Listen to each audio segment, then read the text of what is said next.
everyone's got to kind of figure it out on their own. And the things I see people figure out, I learn more from other people hearing what they're doing than I ever do just inside my own monologue. So listen to the principles and what I'm talking about and think about how you can apply this in your life in a way that's real and authentic for you and doesn't sound like a bunch of hokey baloney.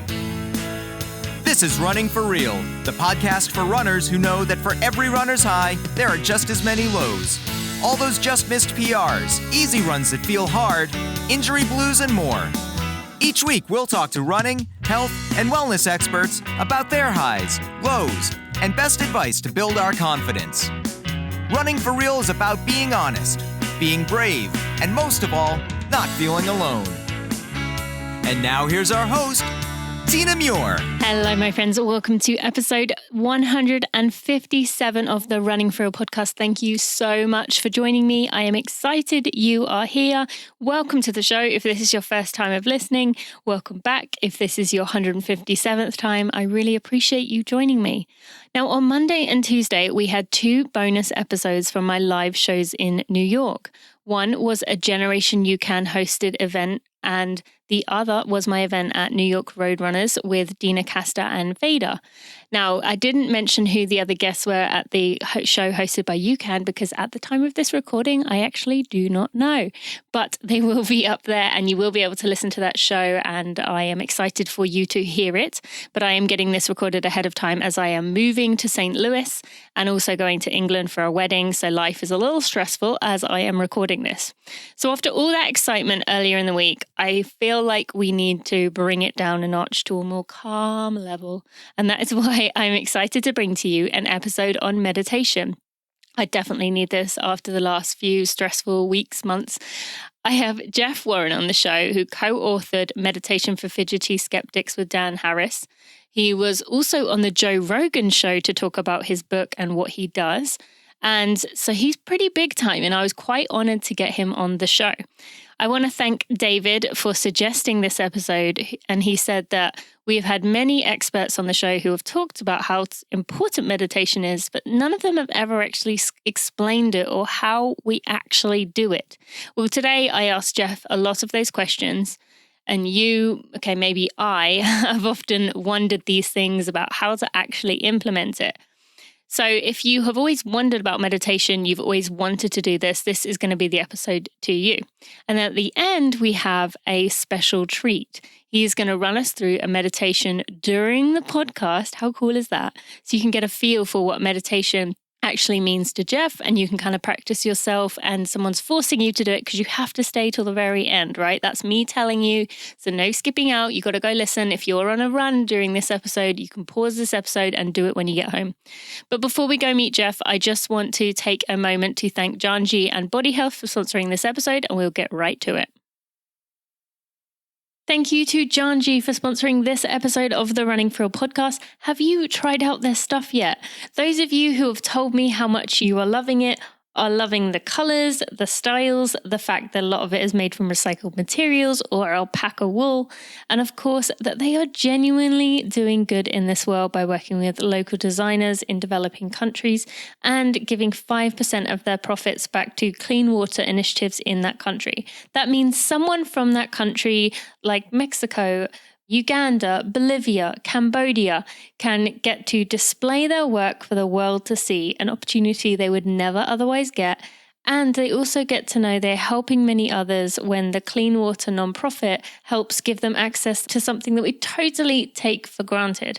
What is not to love about Janji?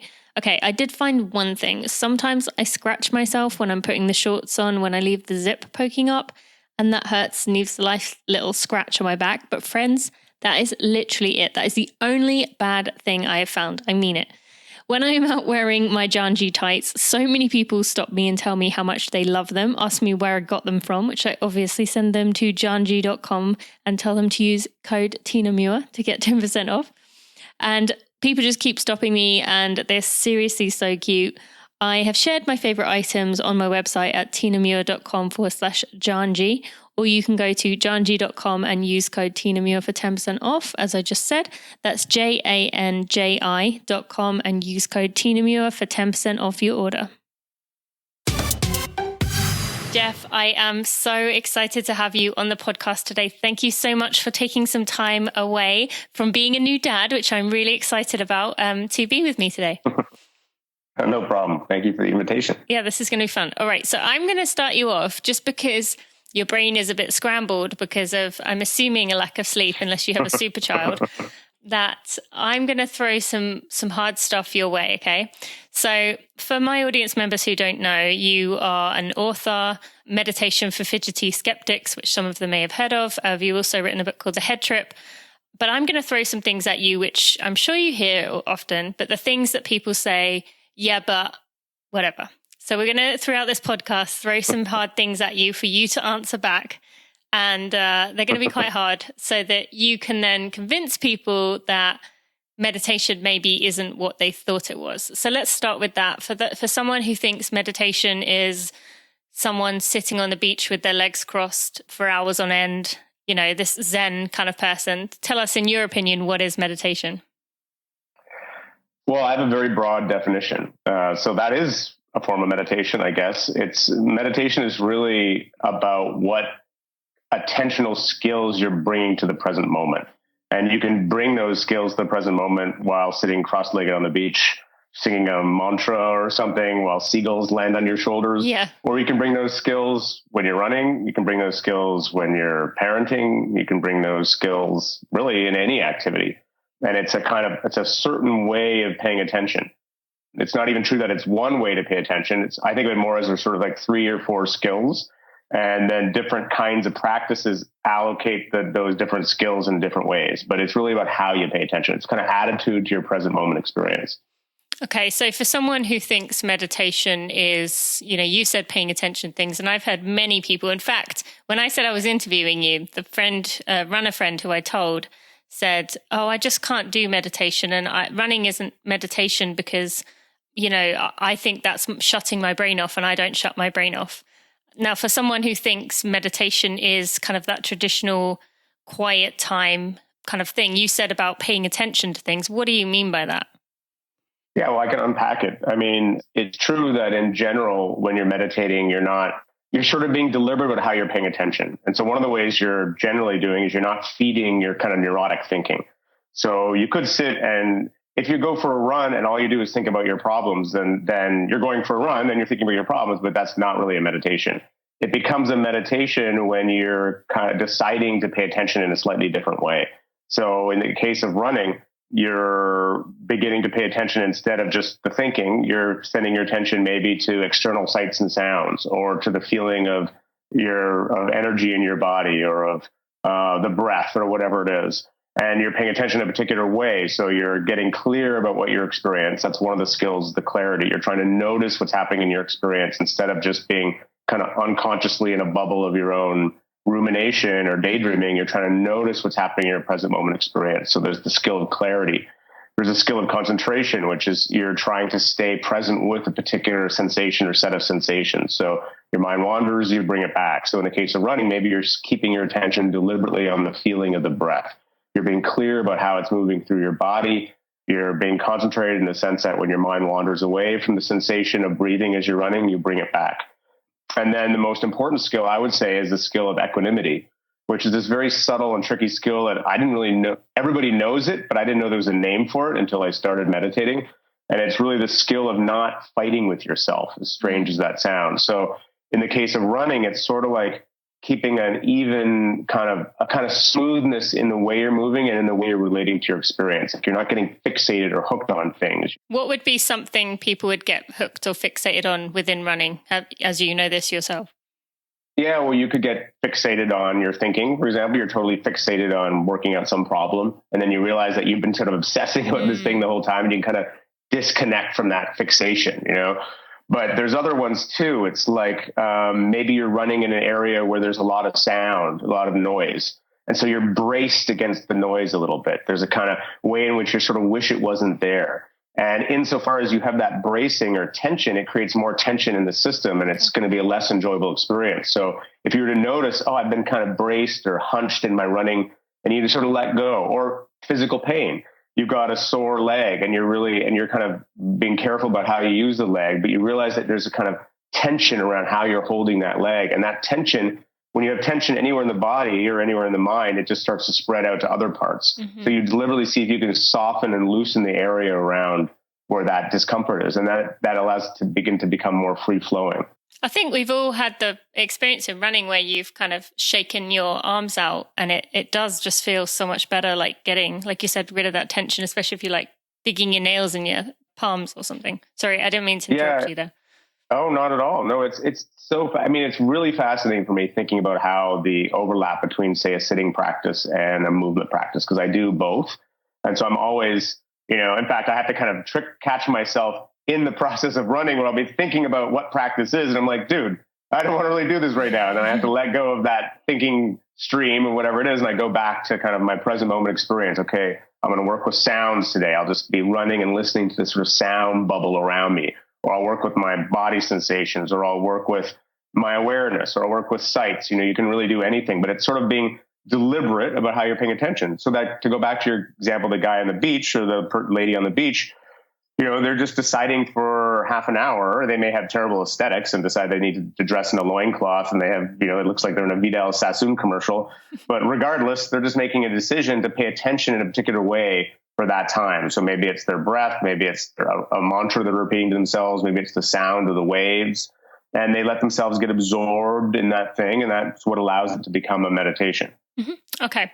And so on that note, that image right there is what we most of us, I know I've heard you say this included, kind of picture when they think of like a meditation expert. And you have said time and time again that you've never been this kind of calm, placid, sit there, chill kind of person. So tell us why meditation doesn't just have to be for those kind of laid back, very chill people, and how you fall into this. How did you get into it, being someone who is kind of excitable and you've mentioned that you have ADD, things like that. How did you come into this?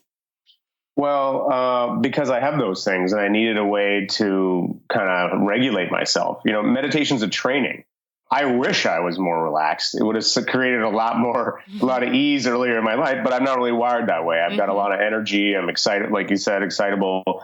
Because it's a training, I've learned how to actually be more relaxed as needed. I've also learned how to accept that I am who I am, and I don't want to. Now I wouldn't want to change it. But there's a long time through a practice where you kind of, in life, we have an idea of how you want to be, because you think it'll make things better, or you think it's what the culture thinks is cooler or whatever. And eventually you kind of just learn to be who you really are. Mm-hmm. So meditation is kind of a practice of that happening. So in my case, it started because I was curious about how the mind worked. I was just sort of a nerd into that stuff. I wrote a book about consciousness. I wasn't a practitioner. I just was more on a science writer interested in it. But when I started doing it, I started to see that this could really help me. That I was part of being really ADD is I was always in a sort of surface skipping mode. And I had this kind of continual restlessness where I needed to get the next novelty, get the next novelty, get the next novelty. And I was kind of constantly running in a way from the present moment. Can I just pause you there? Do you think most people, like not from the ADD, but do you think most people kind of live in that state right now? I think so. A version of it. There's different levels of it at different degrees. But I think a lot of us in this sort of super distractible time, we're often in that kind of surface skipping mode because there's so many draws in our attention, so many things that are pulling us in so many directions. So we're all, that's why, I have a diagnosis of ADD, but I really think that the culture at large has a low level issue around that. And some of us quite a lot of it. And so the practice began to do a few things for me. It began to teach me how to actually be more present and pay attention to things and stick around for them instead of having to upgrade my experience to the next new novelty, how to sink into what was already going on around me. It did help with that. But even more importantly, I would say, is it started to show me all the small, subtle ways in which I was suffering, like the small, subtle judgments I had around how I needed to be, the small ways in which I was fighting with what was going on in the present moment and trying to get my will across or trying to control this part of experience. And all these ways in which I was trying to manipulate everything around me or make myself feel better. And I began to see which of those battles were sort of like not worth fighting. that I could just let go of these different fights, the ways in which I was creating all this particular kind of tension, or the ways in which I was creating a whole ordeal for myself. And as I started to let go one by one of these different patterns, I just found a lot more energy to be able to direct it more efficiently towards the things I really did want to do. Thank you to Body Health for sponsoring this episode of the Running For Real podcast. You hear me talk about them every week, and that is because I really believe in what they do. What Body Health Perfect Amino does specifically. I took it while I was running 90 miles a week training for my peak races and elite, and I could feel a massive difference in recovery. I could tell when I skipped a few days.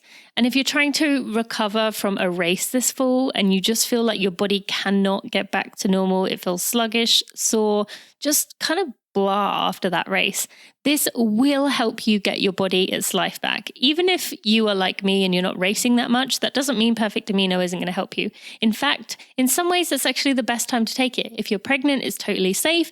If you're postpartum, it will speed that healing from the trauma that your body is working through, from giving birth to a child. And if you are injured, well, I don't need to remind you that it's going to help you there too. Perfect Amino contains the 8 essential amino acids the body needs to support and maintain its muscular, skeletal, enzymatic, and hormonal system. The essential amino acids in Perfect Amino are in the exact proportions needed for maximum utilization by the body. And I know I'm not the best at getting in enough protein for recovery. And if you aren't either, but you keep getting injured, this could be a massive help for you. You can find out more at tinamuir.com/aminos. That's TINAMUIR.com/AMINOS. You can get 10% off everything on the Body Health website. They have plenty on there using code TINA10. That's TINA 10, 1, 1, 0. Got a bit confused for a second there. Join the hundreds of others from our community who use Body Health Perfect Amino. If you don't love it, you can get your money back.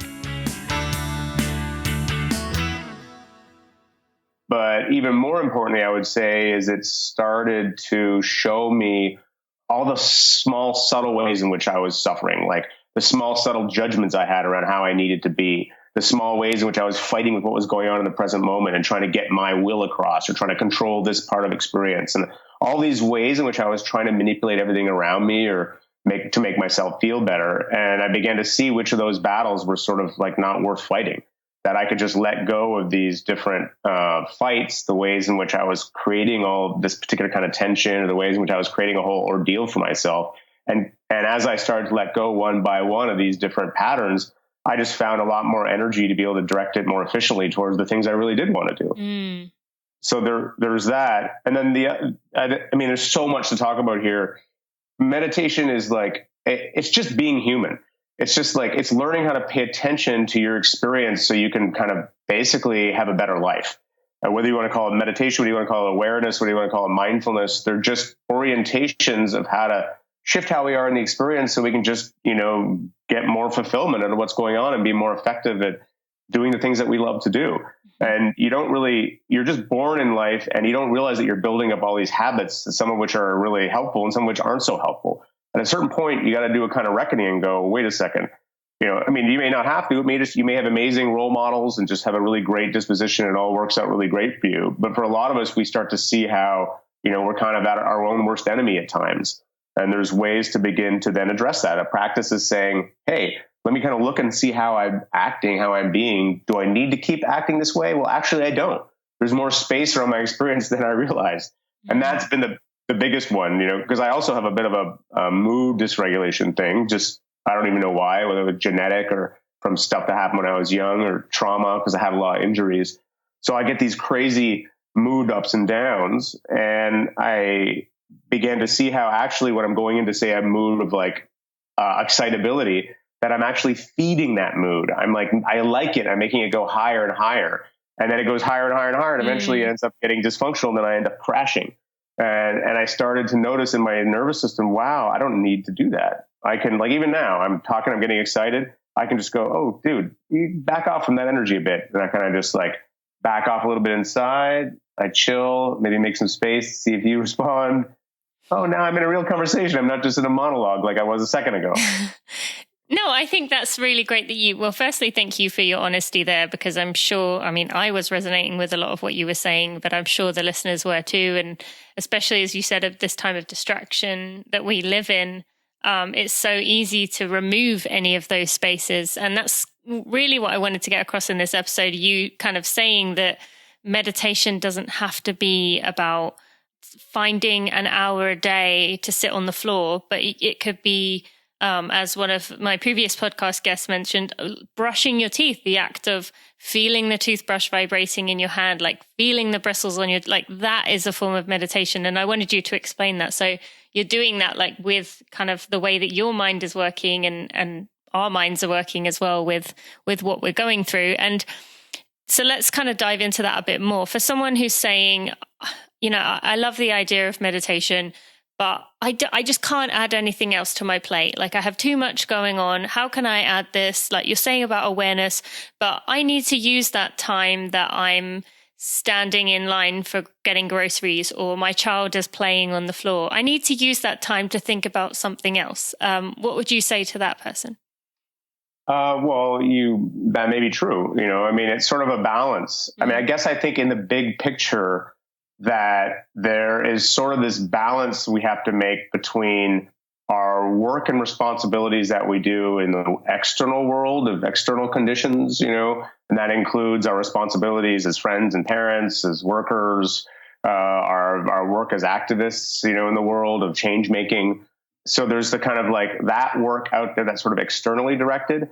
But the thing is, anyone who's paid any attention will know that our capacity to do that work is dependent on what's happening internally as well. Mm-hmm. And some of us just are lucky enough in terms of how our dispositions are that we're just naturally in a really good place internally, and we can spend a lot of our energies externally directed.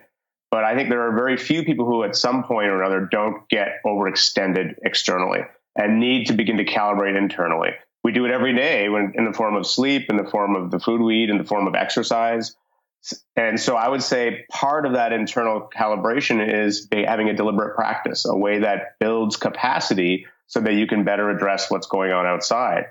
And it's like you have a kind of, in your life, it's sort of like you're in this balance between being externally directed and knowing that you need to focus internally. And there will be times when you just there is genuinely very little space to focus internally. So it's more, you're not really balanced, you're focused more externally. God, I'm learning this right now as a new parent.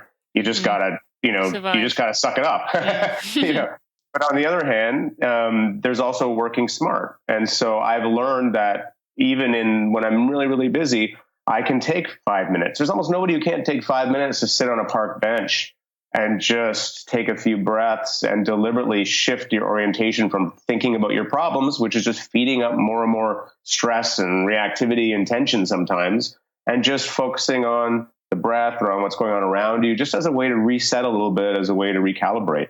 It can be that. And I mean, I think a lot of us do this anyway. We go for a nature walk. We do this for a run. We take a bath or something like this. It's just being a little bit more deliberate about that. And I do think there is something valuable about trying to take like a 5 or 10 minutes where you are sitting and you're not doing anything, just because you can't fool yourself then. You see the restlessness, you're able to kind of let it go a little bit, sometimes not, as opposed to just only ever doing practices in motion. I mean, those are wonderful too. Mm-hmm. So that's the other option, is when you're standing in line at the ATM or when you're on the way to work, you just take 10 minutes of that time that you're going to do there anyway. And you say, you know what, I'm not going to deliberately ruminate about my problems. I'm just going to pay attention to the sights and sounds of what's going on. But you got to kind of do the experiment. You got to see, first of all, what is the ratio that I need between caring for myself internally and doing that external work?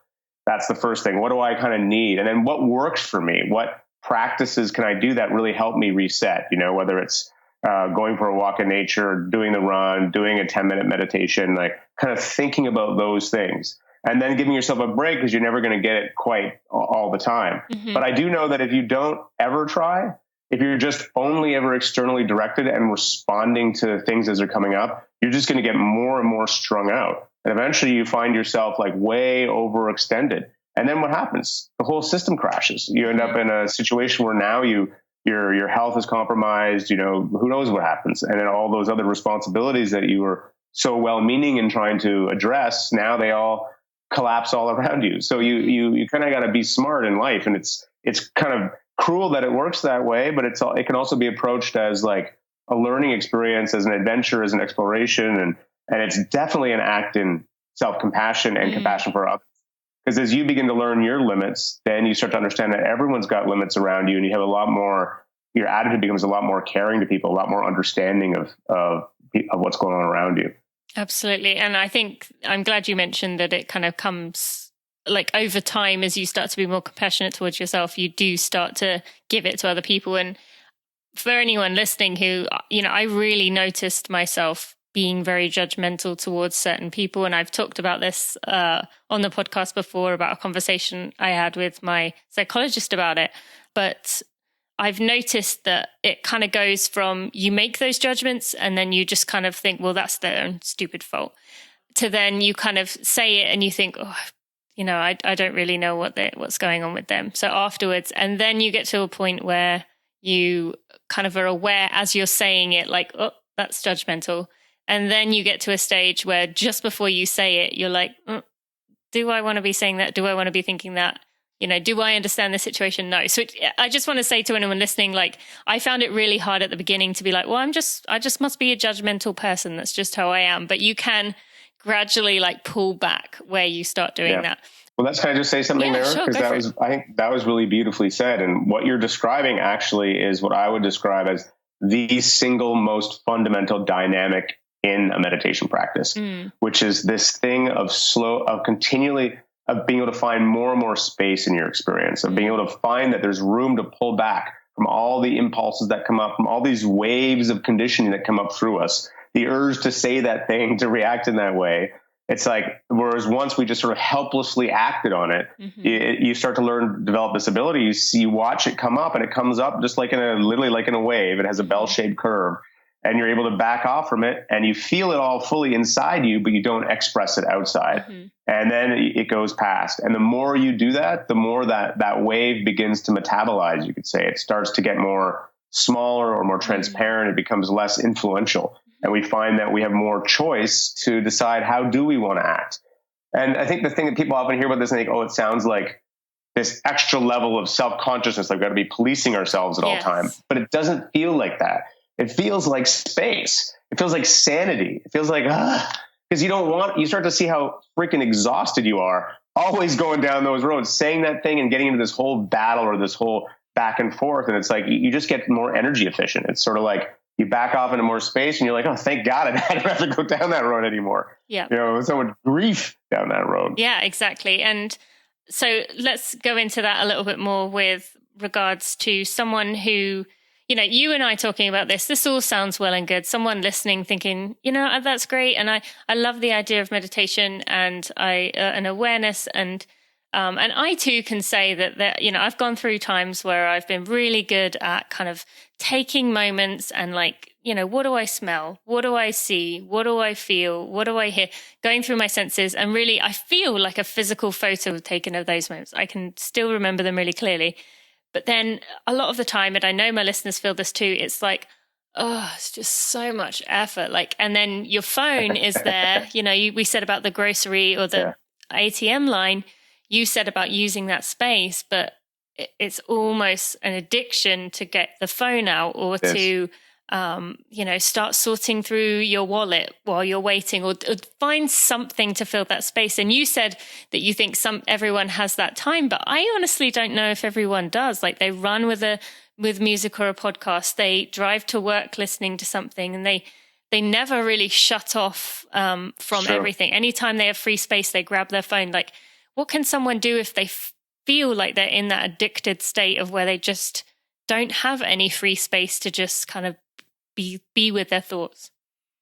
Well, it's hard. I mean, I relate to that in a huge way. You're describing my nervous system, basically, how it was for a long time and how it still is a lot of the time. Like, I like to go, I like to do, I like to be on the move. I'm curious about everything. I like to see my phone's beeping in all different directions. Things are pulling me off all over the place. And in some ways, I love the excitement, the hurly-burly, the movements. I like the momentum. But I've also just learned through experience that, it's sort of like I'm training myself to never be satisfied in the moment. I'm training myself to continually need the next thing that's going to like be interesting. And it basically means that I don't know how to be with myself. I can't just sit and close my eyes and exist. And that to me is fucked up. If I can't just sit and be in my life, there's a major problem. So there's no question that it takes work to begin to shift that momentum. I mean, there's just no getting around it. It's part of being mature. It's like seeing when you have a physical problem or a physical illness, you can just try to deny this thing is going on in your leg and you're running on it. It's getting worse and worse and worse. But at a certain point, you got to actually face up to the fact that there's something going on here. And you can't just take a pill to fix it. Have you heard of Guy Winch? He has a book called Emotional First Aid. It's exactly, I've had him on the show before. He's a psychologist. Exactly what you're talking about. But anyway, interesting. No, I haven't heard of him, but it makes sense. I mean, it's not all the stuff I'm saying is pretty much, it's kind of common sense when you're paying attention to it. It doesn't belong to any one tradition or insight. But anyway, so you have this moment where you realize that's going on, and that actually, when in the act of, by never learning how to be with yourself, the kind of tension and the restlessness and the movement that you're continually tapping into and building up in your life, it's also spreading out into the people around you. So there's this low level, everything becomes more tense, more difficult. At least that's been my experience. Like when I'm just going, I'm more and more impatient with the people around me. I have less and less bandwidth to connect in this deeper way. So it just got to the point where you kind of ask yourself a question like, is this how I want to live my life? And for me, it was like, it's not. So I got to do this work. And it's not easy at first because I've got all these compulsive habits of just backing off from it. And that's why for me, it was like I started small. I just would try to do 10 minutes a day of just deliberately noticing that restless feeling. And I started to learn that if I just noticed the feeling of it, if I went and like literally closed my eyes and noticed the feeling of the restlessness in my hands and in my chest and the go fast energy, I could just pay attention to it. And eventually it would like chain out. It would like, just like that wave, it would it would get more intense and then it would kind of cool out. And then I would find, oh my gosh, I'm actually at peace. And it's really nice here. So it's nice those times that was just minutes throughout the day randomly. It wasn't you doing a block here when you said 10 minutes. Yeah, it was. Well, I mean, so I've been sporadic. I wish I could say that my practice arc has been really logical, and it was very suitable for an ADD person. I went crazy into practice at first, doing long retreats and long chunks. But I learned I was doing it too obsessively. And I learned to kind of back off from that. And then I was much more focused on doing practices as I'm cruising around. To be honest, most of what my practice looks like now is not a quiet, close your eyes, seated practice. And I do that very little. Okay. Most of it is as I'm walking around, I just say, hey, can I walk around and do this thing in a way that's less fixated? I try to notice where is there fixation in my experience? Where am I obsessed or like, I got to get this done? And I kind of notice with a sense of humor, this obsessive me. I'm like, dude, hilarious. And I just sort of back off from the obsessive part and not trying to like vilify it. I just see that it's there and I go, do I really need that? Because I can still go and do this errand, but do it in a way that's a little more dignified and a little more relaxed. Or I can have this, I'll be in a conversation like I just said before with you. I realize, I'm getting too excited or fixated. Can I back off from that? That's my main monitoring. It's just like, and I do it because it's pleasurable, because I notice as you get more fine-tuned noticing of like subtleties in your experience, you see that when you're fixated, there's this subtle kind of tension or rigidity that's creating a kind of suffering in your experience. And so I'm like, I don't like that. And so I just back off from it. And I find I can get as much done or actually a lot more done from a more settled place. And that's my practice in action. That's the main, I don't even go for a run and say, okay, I'm going to make this into a practice. I mean, I sometimes do. I do it all the time. And it's just become a habit. And it's not that hard. It's just sort of noticing when I'm fixated and backing off. And it's just, now I say it's not that hard is because I've been doing it a lot of years. But you just work with where you got and you do it in small steps and it starts to make a difference. And I can't believe how easy it's been, but also how hard it's been. And I feel very reluctant to give any kind of, the longer I teach, the less I feel like I want to give anybody advice about anything, because everyone's got to kind of figure it out on their own. And the things I see people figure out are so inventive and interesting. I could never have come up with it. So I learn more from other people hearing what they're doing than I ever do just inside my own monologue. So I think it's more like listen to the principles and what I'm talking about and think about how you can apply this in your life in a way that's real and authentic for you and doesn't sound like a bunch of hokey baloney. Well, I think we've established it's not hokey baloney at this point. I hope, at least. But going back to what I asked you a minute ago about someone who like has these impulsive feelings to go do things. What if someone is in that stage and they say, I'm scared of my thoughts. Like, I'm scared if I'm left alone with my thoughts because I'm so horrible to myself that, like, I don't want to be around myself. What would you say to that? Oh, I mean, I would say, first of all, that I have their absolute compassion for them because I understand what that's like. That is a very hard place to be. And I've been in that place many times. Like, I think that's one of the main reasons people worry about slowing down and pausing because they don't want who they are to catch up with them. They don't want to feel all those feelings of restlessness or unworthiness or all the small angers and the small hurts. Like, they don't want to feel their own pain.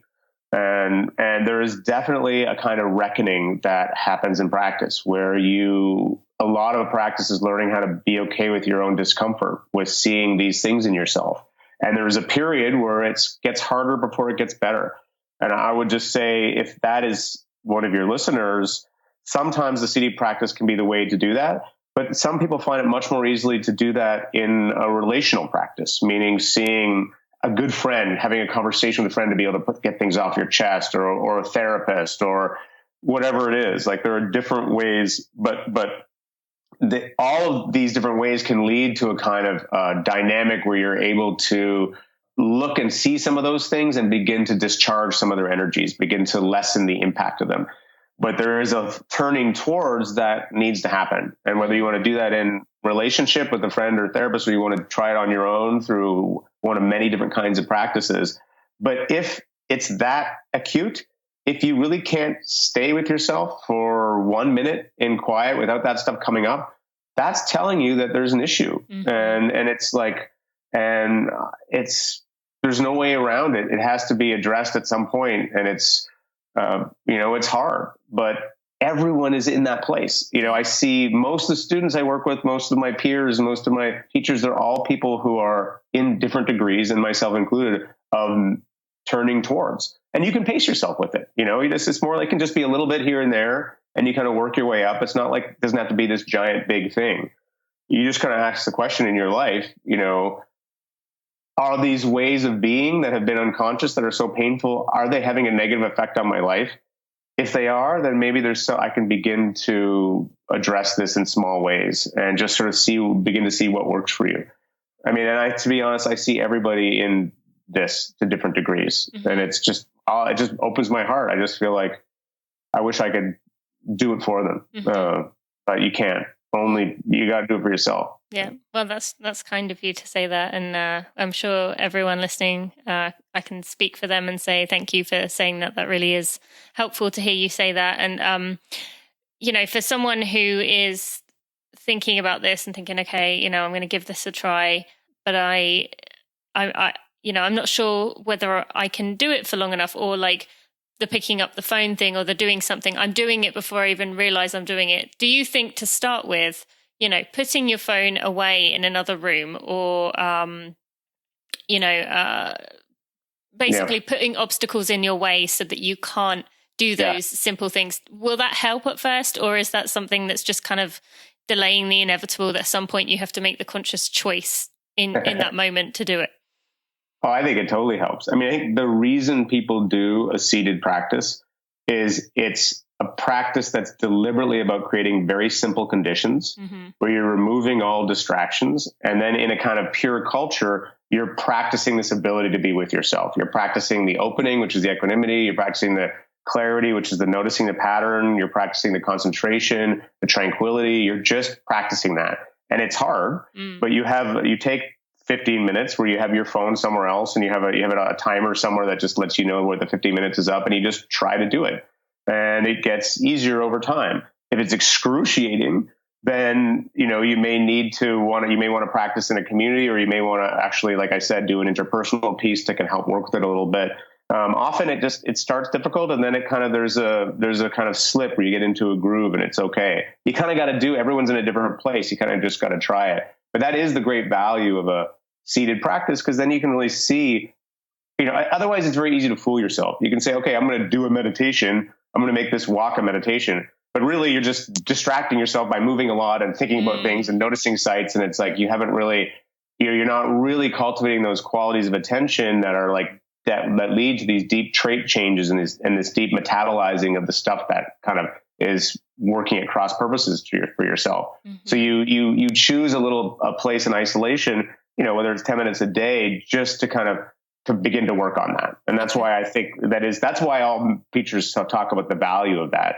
But I also try to just be realistic. If people are really way too busy, it's better than nothing to try it in action, and you start to get more and more of a knack for it. In fact, these apps now, I was so skeptical of the whole app thing, but I'm in 10% Happier, and I'm about to be in Calm, and I get a zillion emails from people just saying that these little things can help them. They're on the phone. They do these 10-minute a day practices. They come with a little lesson. They're just like these little reminders that can make a difference. Now, it'd be interesting to look at the long-term research to see if it really does, but I think it does help people certainly in the moment. So those things are up. And there's lots of free apps out there too. Like Insight Timer is free. Yeah, great. Thank you. And then for someone who is going to do the seated meditation, one thing I remember at the beginning was I would kind of be like, it's got to be at least like 6 minutes by now. Okay, maybe we're at 8, like not long. Like, is it okay to kind of be counting down to kind of get bored and, maybe like accept that, yes, you are bored, but that's okay to be bored. And that's kind of a step you need to get through. You just said right? Yeah, absolutely. It's more like the main practice is you're practicing being okay with whatever's happening in the moment. Mm-hmm. If you're bored, if you're agitated, if you're annoyed, if you're lustful, if you're whatever's going on, if you feel like you're just dying to eat a cheeseburger, you just like notice that and let that be the situation, and just try not to indulge in any of those things. Just notice it, because you're human. You're going to be like a storm system of different urges going. You just kind of notice it with a sense of humor and try to be cool about it's the Fonzie effect. Mm-hmm. You're trying to be cool inside your experience. Like, I'm probably people don't even know what Fonzie is. It's like this is a show I used to watch when I was a kid. Yes. You're just like, hey, what would Fonzie do? Just sit, chill. Fonzie's cool. He doesn't need to like get the burger right now. He can go get it after. Just notice the images of the burger, or notice the fact of your boredom. Where is boredom in your experience? There's nothing boring about this experience. We bring boredom to it. So try to notice where the feeling of being bored is, and just notice the feeling of being bored, which is interesting. Because, the flip side to all this is, I feel like it's a bit like, maybe my vibe's been a bit like, you got to eat your vegetables, do your practice, like as if it's like work, or it's only, practice is exciting. Practice is beautiful. Practice is like, it's wild. Like the fact that you can learn that there's more space in your experience is mind blowing to me. And then as you do, you start to notice everything else going on around you. You start to see subtleties in people's faces. You start to see, aspects of nature. You start to notice things going on. Like you're just so much more, like the rewards are incalculable. And even more than that, there's a sense in which you start to feel a kind of intimacy with your own being. Like that's this incredible gift. I got to live this life, and here I am. And you're looking at babies and going, babies are awesome. And you're looking at trees, and trees are awesome. Mm-hmm. And just shit starts getting cool. And so that joyous, interesting, beautiful side of practice is the other that I'm working on it to address my stuff that's like killing me, but I'm also doing it because more and more I find that it just makes the world more enjoyable for me. So if someone doesn't find it enjoyable, they're just starting out, it is boring, it is, I just want this to be over. Is that kind of going to be, that's how it is for most people at first, and you kind of have to, okay. Yeah, I don't know most people. It's how it is for a lot of people. It was how it was for me. I was like, I'm the worst meditator in the world. I'm bored out of my mind. I don't think I can sit here for another minute. I just wanted to like take a fork and jam it in my eyeball.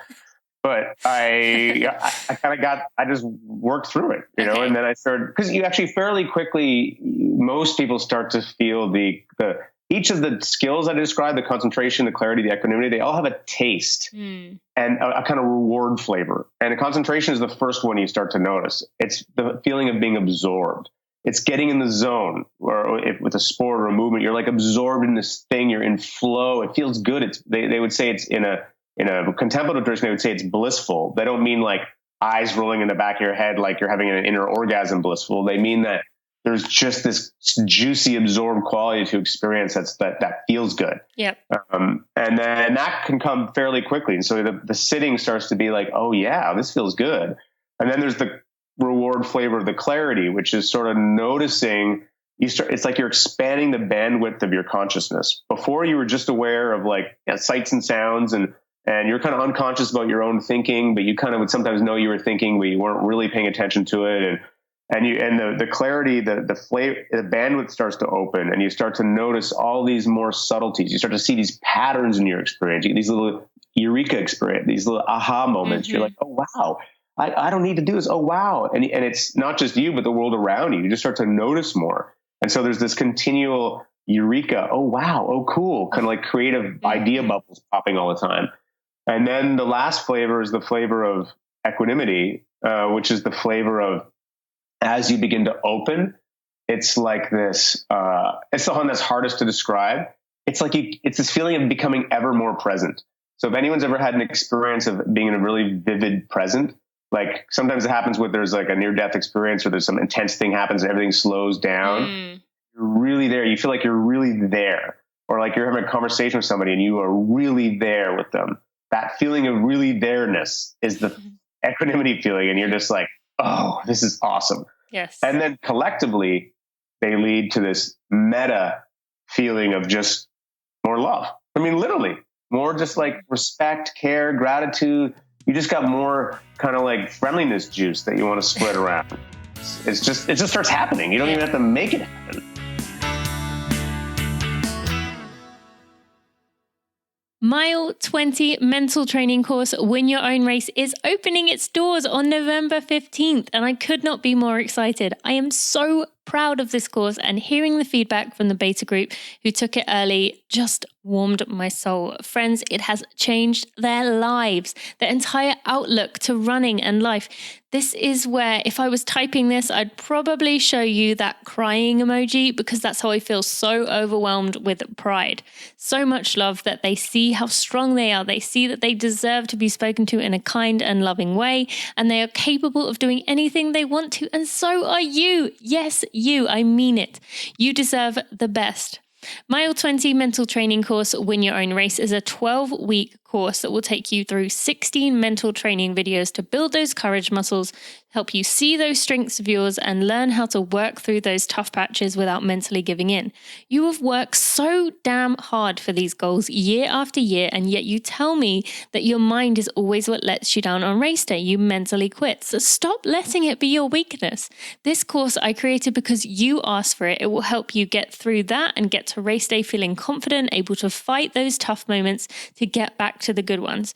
The only way of guaranteeing your spot is to sign up at tinamuir.com/mental training. There are only limited spaces available, and friend, we are already closing in on that number and the doors haven't even opened yet. I will give you a huge discount on that first opening weekend, as in you will get $100 off the price if you sign up between November 15th and November 17th. By signing up, I will let you know that the doors are open and you can go get it.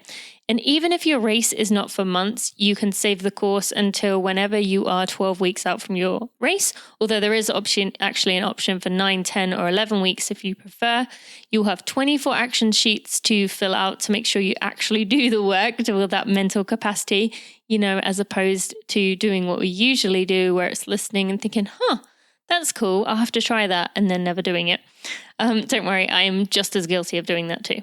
You will have an accountability class of other runners going through the course at the same time to hold you accountable, and I will be sending you emails checking in weekly to make sure you are staying on track. Go to tinamuir.com/mental training to reserve your spot.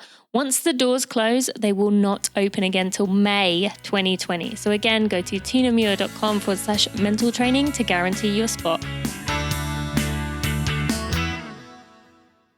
And the clarity, the flavor, the bandwidth starts to open, and you start to notice all these more subtleties. You start to see these patterns in your experience. You get these little eureka experience, these little aha moments. You're like, oh wow, I don't need to do this. Oh wow, and it's not just you, but the world around you. You just start to notice more, and so there's this continual eureka, oh, wow, oh, cool, kind of like creative idea bubbles popping all the time.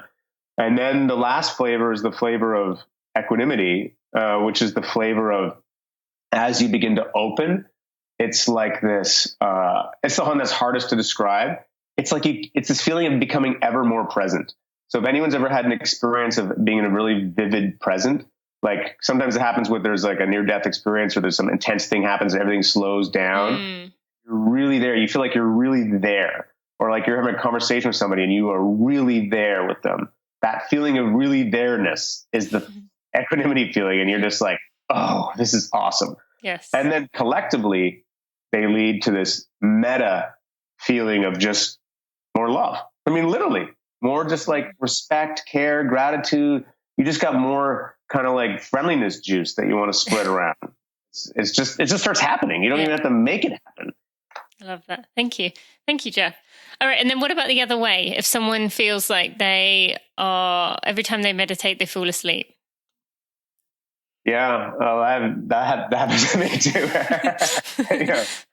Well, so there's things you can do with it. I mean, the thing I say about that is often it just is showing you're really sleep deprived, dude. Yeah. You need to sleep more, you should have a nap or something. Like, it's your body is sort of like, catches up to itself and it just wants to sleep. But if you are getting enough sleep or you get your nap or whatever, and you're still feeling sleepy, then you can do things like meditate with your eyes open or standing up or, you can actually work in meditation with the feeling of sleepiness, where you're just noticing where you feel sleepy and that becomes the thing you're meditating on. And then you can work through it.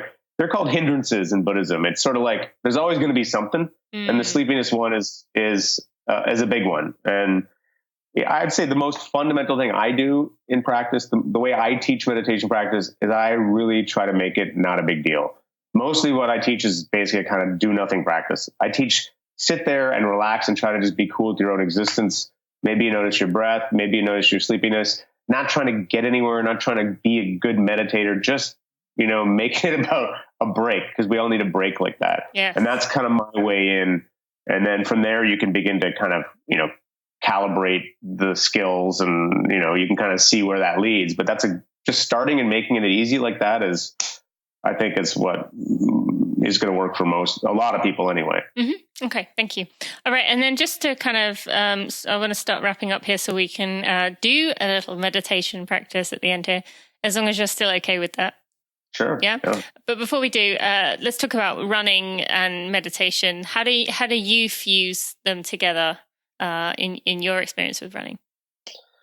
Well, I would say that it's changed over time. When I first started learning about meditation, I've always been a runner, like not a great runner, but I've always loved running and doing swimming laps and things and biking.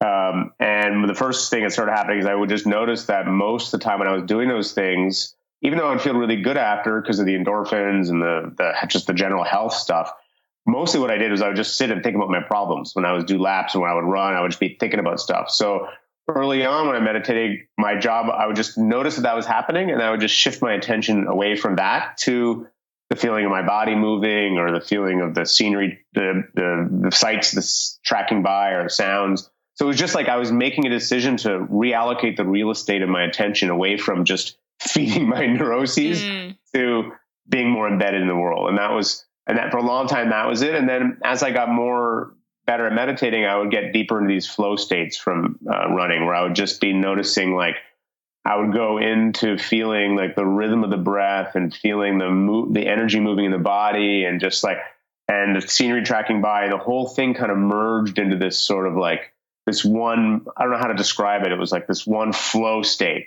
And I would just notice the feeling of flow, and I could induce a kind of feeling of being in the zone. And I love that. That's still kind of like my favorite way. But lately, I also now just meditate on awareness. So it sounds weird, but I'll be running and I'm like in this bubble of kind of my own awareness, and everything that's happening, all my thoughts, feelings, sights, they're all just kind of rising and falling in this kind of larger bubble of awareness. And I'm just noticing that process. I'm being in it. I feel like I'm a hamster running in this giant bubble, and the bubble's, turning, it's like those little kids that get inside the bubble and they're running across the field and they're like, ah! You kind of feel like that, except the bubble's really, really, really big. So I don't know if that's more advanced. It's just what I do now. And what I'm trying to say is there's lots of ways to make it a practice. It's just about, again, deciding when I'm going for this run, hey, maybe I'm going to pay attention in a slightly different way. I'm just going to pay attention to feeling my feet landing on the ground. That's another one I used to do. Or I'm going to pay attention to the sound of birds.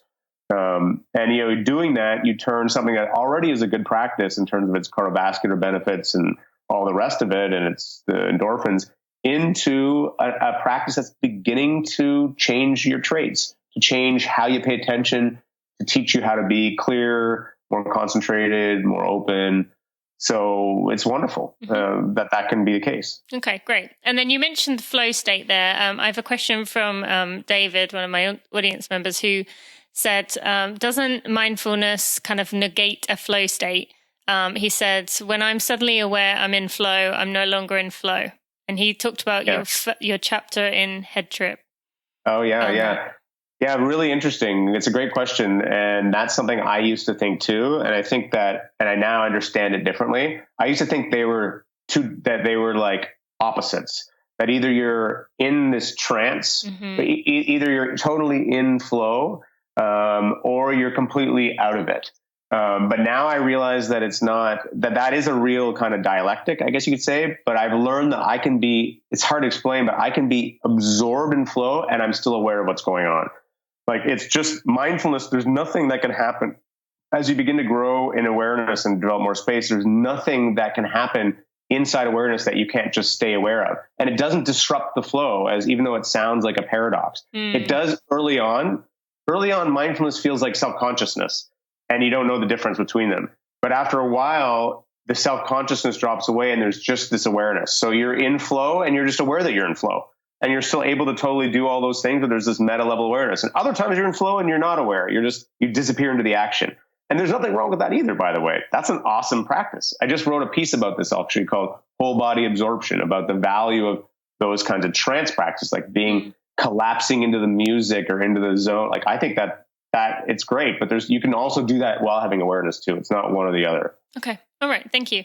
And then how have you found anything with kind of meditation practice, working on this awareness, translating to that kind of suffering that we experience late in a race? Like your ability to handle it? Yeah. Well, there's a greater ability to handle any suffering. So where it used to be that you would be sort of unconsciously embedded in the pain, you can definitely get more, you learn in more and more context to get more and more space around it. But the thing is, this is where you need to be humble. Life's intense, and you'll always reach some intensity that exceeds your capacity to be with it. You're going to get overwhelmed. That's life. So there will be times of real intensity that it's really hard to kind of pop out like that. But other times you might be able to. It depends on the individual. Like, I find often in a practice, like, I like at the end of a run, really giving her. I like to have that last kilometer of just like, and I've found that through my practice, I'm often able to go in just have more space around it. And I can just, it's not as uncomfortable as it once was. Although I actually like that part of I find almost the beginning of running sometimes is more like in the first third or something. There's a point in the middle where it gets hard, and then I kind of get to the hump. Yeah, that makes sense. Your body's kind of taken over towards the end when it knows you're almost done. All right. So before we get on to this meditation practice that we're going to do for everyone, tell us about being a new dad. Have you been able to keep up with things throughout this process? Like, how you mentioned it has changed. How different has it been? Well, first of all, it's still early days. It's 2 weeks. So I can't say I think it'd be a little premature to make any generalizations about it. My practice is definitely coming in handy, like, because, you make a plan or something and then it just gets totally torpedoed because you got to just, you know what it's like. You got to be present for what's actually really happening. So I'm happy to have that because I can it's easier for me to let go of where I was fixated on some idea. So there's that. And then I'm kind of just bowled over in that love stage of the oxytocin high. And what I thought is interesting is how my heart's kind of blown open for my little dude, but also I feel like I have more, it just sounds cheesy, but I feel like I have more almost love for everyone else because I can see everyone's someone's kid, even old people. Like, I have this different way of, it just sort of did something to my perspective. Like, coming through that ordeal with my wife and like the stuff that she went through and what her bravery and her intensity. And it was so intense. It was like a kind of mini rebirth experience. I mean, they talk about that with moms, that it's like, it's not just the mom's giving birth to the kid, the mother's giving birth to the mother. Mm-hmm. And it was such a dramatic thing that we went through. I feel kind of like on the other side of it, like it has shifted my perspective in certain ways, but I'm only just sort of learning, and maybe things will go back to normal more. I don't really know. But right now I feel still in this sort of pretty, I'm sleep deprived, but I'm in this haze of kind of happy, wow, Yeah. Well, cool. Well, we're excited for you. And again, thank you for your time right now to talk to me here. All right. Can we do, maybe like a 5-minute, okay, you guys, if you are still on your run, stop this and come back to this at the end of your run. If you're in your house, just take a few minutes. Are we okay to do 5 minutes? I'm going to lean back in my chair. I mean, I can do one for running too, if you want. What do you think? You know what? I'll do one for sitting, just a simple one, and then I'll make a pointer in the middle of it that shows how it can be a running thing too. I'm gonna sit back, so I'm gonna move my chair. Okay. So, the first thing to do is just to go, this is not a big deal. You're just basically going to do nothing. So you set your expectations real low. It's sort of user's option if you want to do it with your eyes closed or you want to do it with your eyes open. It's whatever makes you feel kind of more safe or comfortable. I explore both. And then whatever you decide, if your eyes are open, they're kind of looking at half mast on the ground in front of you. I like to sort of start with a few deep breaths. So I just breathe in through my nose. And I stretch up as I breathe in. And then as I exhale, that's sort of the settling motion. So as your diaphragm relaxes, you kind of ride that down and relax into the chair, relaxing into the seat or the ground or wherever you're sitting. You're standing, really feeling the feet under you. Again, as you breathe in, that's the upward motion. So you breathe in, you kind of stretch up your spine, you find some alertness. And then on the exhale, that's the kind of relaxing down. And as I breathe out, I kind of imagine that I'm breathing out any tension, softening the forehead, the shoulders.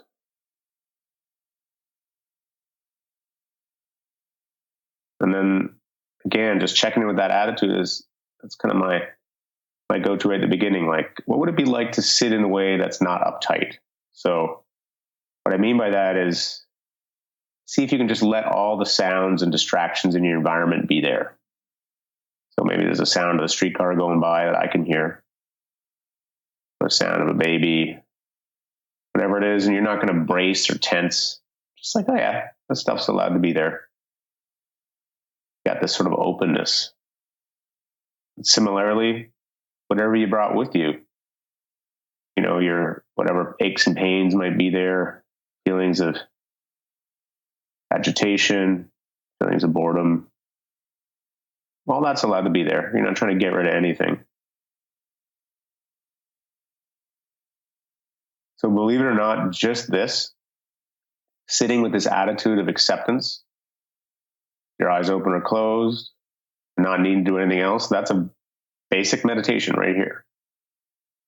You can just stay here in sort of a more open awareness practice, or you can choose to pay attention to something as a little anchor. So if you're seated, that might mean just the feeling of the breath, or maybe the feeling of your seat where it connects to the ground. Or it can be sounds. But don't make it a whole thing. Just choose something if you're going to pay attention to something simple. Now you just kind of notice it. Notice the sensation of breathing. Seeing if you can enjoy the sensation of breathing and also just taking a break like this.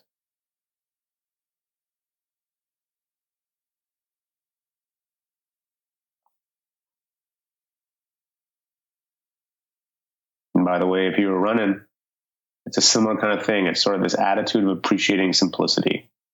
You just pay attention to your breath.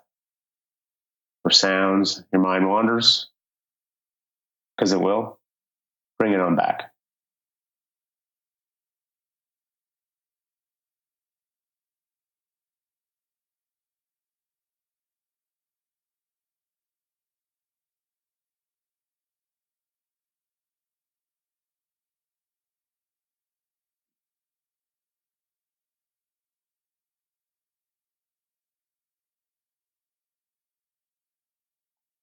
So much is in the attitude of just appreciating this opportunity to take a break, to just do this one thing, just sit and be, maybe to breathe, to feel.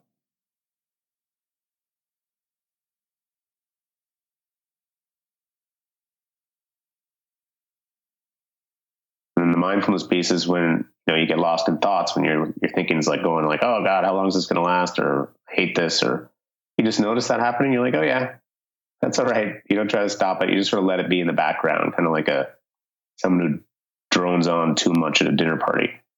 Tune them out a little bit and go back to feeling the breath with a sense of humor, appreciating that voice, the thinking, all that stuff. It's all allowed to be there. It's all just part of being human.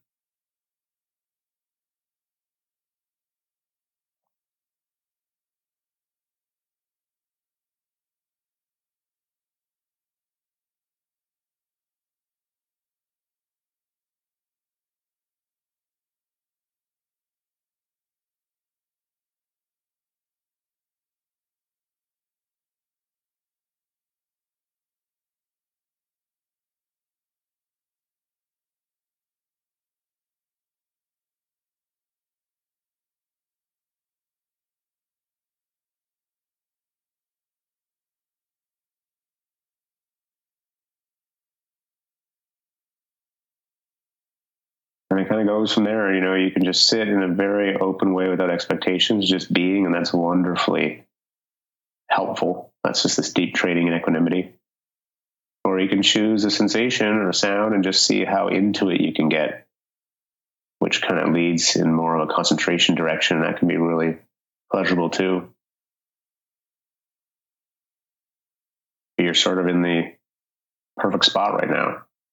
This is meditating. It doesn't need to be anything more than this. And there's different dials you can play with if you like that kind of thing.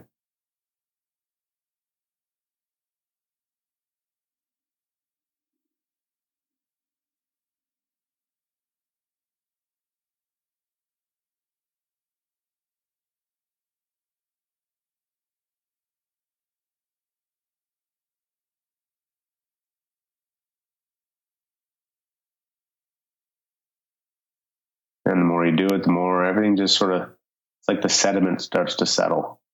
The nervous system starts to relax and all that swirly energy starts to settle at the bottom. And then you just feel more open, more relaxed, more available to what's going on. And then when you're ready, you can open your eyes, recalibrate to your podcast interviewer. I know. I was into that. Although I have to say, it was the weirdest. Like whenever I've used the app, it's been my phone on the floor, and so having you like in my ears kind of was a really, like, I felt like you were like talking, like you were like inside my brain. So that was really like, I don't know, it just felt very surreal because I've never used headphones, and I see what people mean when they say about podcasts. You feel like you get to know, like you're listening to a conversation. Like it totally felt like that. I felt like you were just talking like from inside my brain. So that was kind of cool. But thank you. But it's a weirdly intimate thing, and it's like, that's why you also got to be, when you're guiding, you need to be really relaxed. You need to be really, you don't want to be drawing attention to yourself, but you need to be giving the right prompts, but your temperament needs to be in a way that's going to relax people, if you're, because otherwise it's like, it can be very invasive, so. Oh, for sure. So if people enjoyed that, tell them a little bit about the 10% app. Yeah, well, that's the main forum of stuff I do. I mean, I have free meditations on my website, and I'm about to put some stuff on, Inside Timer for free. And I think there's some things on SoundCloud. And I have a group called the Consciousness Explorers Club that puts up free meditations every week. Okay. So there's lots of free stuff out there, but I will say, 10% Happier, they're pretty amazing. They're an app, and they spend a lot of time thinking about how to curate practices in a maximally effective way. So they have this cool thing where they use video, where Dan, who's a very skillful interviewer, my co-author, he will interview a particular teacher and draw them out on a theme, and then there'll be a little related practice to that. So I at first never even listened to 10% Happier, but then I started to listen to the app more. And there's lots of teachers that I like. There's this woman 70, and there's so many. Mm-hmm. And I actually find it really cool to check in with those practices. So I think you can download it, and some of the stuff's available for free, but it's a subscription service. You end up having to pay something like, I don't even know what it is, $100 a year or something. But that's another option. And some of those ones actually are on my website for free if people want to check it out. Okay, I will have links to that, to the app, to Jeff's website, to SoundCloud when we can find them. And anywhere else people can find you, Jeff? The one thing I would mention is if you like that meditation I just did, I have a free thing I do Sunday nights called the Do Nothing Project, which is super unambitious. And it's growing. It's sort of a community of people from all around the world. It's a live cast. So at 8 p.m. kind of New York / Toronto time, I live just outside of Toronto. Mm-hmm. You basically just go to my YouTube page, and then I'll pop up and I say a few words, greeting, and I guide like a 25-minute simple practice. And then I might answer questions after. Very relaxed. There's no barrier to entry. It's dead free. And then I archive them. So that's another option for people. I will put links to that as well. Thank you. And your, what did you say it was called? Explorers Club? Consciousness Explorers Club is my nonprofit, and my website is jeffwarren.org. Okay. And that's where a lot of the stuff is. All right. There will be lots of links in there. Jeff, thank you so much for giving us some time when you have a 2-week-old. I really appreciate you, and I know everyone would have loved this episode. So thank you so much. No problem. I hope it was helpful. It was good to meet you, Tina. My friends, if you have a minute and you could leave a review on your favorite podcast player, Apple Podcasts, iTunes, Stitcher, Overcast, Pocket Cast, Spotify, or whatever else podcast player you use to listen to this podcast, or if you would subscribe to this podcast, you will help me get out in front of new runners to make our tribe even bigger and even better. It might not seem like you as one person can make a difference, but really it helps a lot. And it shows me you appreciate the hard work I put in for those. Thank you so much. How special was that? I don't know if there's ever been a running podcast on meditation, and certainly not one where the expert runs you through a practice during the episode. I hope that cleared things up a little bit for you, and I really enjoyed that conversation with Jeff. I have lots of links in the show notes to go get free practices Jeff mentioned, so go make the most of them. Thank you again to Janji and Body Health for sponsoring this episode. And remember, my mental training course comes out next Friday, the 15th.